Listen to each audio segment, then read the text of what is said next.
अर्चना जी, हाँ। देखिए अर्चना जी, अर्चना जी, जी तीन बोलिए। चार ऐसे मुद्दे हैं जिसको लेकर के समाजवादी पार्टी चुनाव में नहीं जाना चाहती।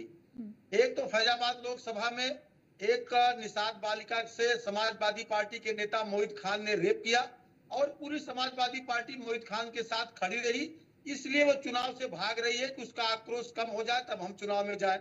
दूसरा, मिल्कीपुर विधानसभा में एक अनुसूचित बालिका से एक समाजवादी पार्टी के समर्थक ने रेप किया और पूरी समाजवादी पार्टी समर्थक के साथ अपने खड़ी रही और रात में जब वो गई समाजवादी पार्टी की टीम, तो उसमें उनके सांसद गए, उनके नेता विपक्ष लाल बिहारी यादव गए और उन दोनों लोगों को रात में मिल्कीपुर से भगाया और वहां के ग्रामीणों ने, इसलिए भी वो चुनाव में नहीं जाना चाहते। तीसरा, जो कैंडिडेट बनाए गए समाजवादी पार्टी से, उन्होंने एक रवि तिवारी नाम के व्यक्ति को अगवा कर लिया, उनका अपहरण कर लिया, प्रॉपर्टी डीलिंग में उनसे पैसा लिया, इसलिए उनके खिलाफ मुकदमा दर्ज है, चुनाव में नहीं जाना चाहती समाजवादी पार्टी। जितने आरोप लगाइएगा तथ्य साथ में रखिएगा आप, क्योंकि इसमें भी सवाल उठेंगे। On record, of record video recording करा लीजिए, मैं साक्ष्य के रूप में उपस्थित रहूंगा। योगेश मिश्रा जी के पास जाऊंगे।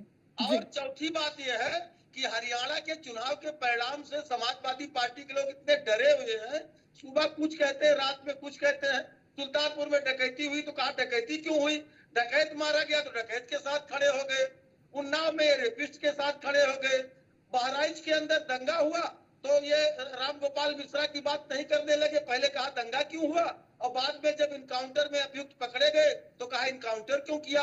तो समाजवादी पार्टी आज थूक करके चाट लेने वाली की जो गांव की कहावत है। ठीक है योगेश मिश्रा जी, जवाब दीजिए। ठीक है, जवाब ले लीजिए। अब इतने सारे आपने सवाल उठाए, जवाब लीजिए। योगेश जी बोलेंगे, बोलिए योगेश जी। आदरणीय अर्चना जी, जी, भारतीय जनता पार्टी पूरी का क्या तर्क है मुझे नहीं समझा। एक ध्यान भटकाव योजना चलती है इनके यहाँ और ध्यान भटकाव योजना के तहत ये सारी बातें बोल गए, लेकिन ये नहीं बता पा रहे हैं कि हम जब 9 सीटों पे चुनाव पे जाना चाहते हैं तो हम जनता के बीच में ले क्या जाना चाहते हैं। मिल्कीपुर चुनाव हमने नहीं टाला, चुनाव आयोग ने टाला था। अगर चुनाव आयोग को लगेगा कि ये डेट फिक्स करनी चाहिए तो चुनाव आयोग करेगा। और डरा कौन, डरी भाजपा ना। मिल्कीपुर की जनता पूरी तरह से तैयार है कि आप चुनाव कराइए। डरते भाजपा वाले हैं क्योंकि बीएलओ के ट्रांसफर भाजपा कराए। नहीं प्लीज ऐसे नहीं। अवधेश पांडे जी, अवधेश पांडे जी सुनिए मेरी बात। अवधेश पांडे जी वो बिल्कुल, एक मिनट, अवधेश पांडे जी वो बिल्कुल शांति से आवाज सुनते रहे। अब आपको सुनना होगा। अवधेश पांडे जी अपने बारे में बोलिएगा प्लीज।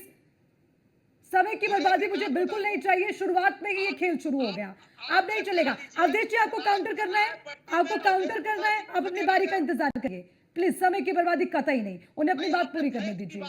मैं आऊंगी आपके पास। अवधेश जी आपने भी सवाल उठाए ना, उन्होंने चुपचाप से आपकी बात को सुना, अब जवाब ले लीजिए। अवधेश जी प्लीज ऐसे समय बर्बाद मत करिए ना कि मैं आपके साथ उलझी रहूं। प्लीज आप अपनी बारी का इंतजार करिए।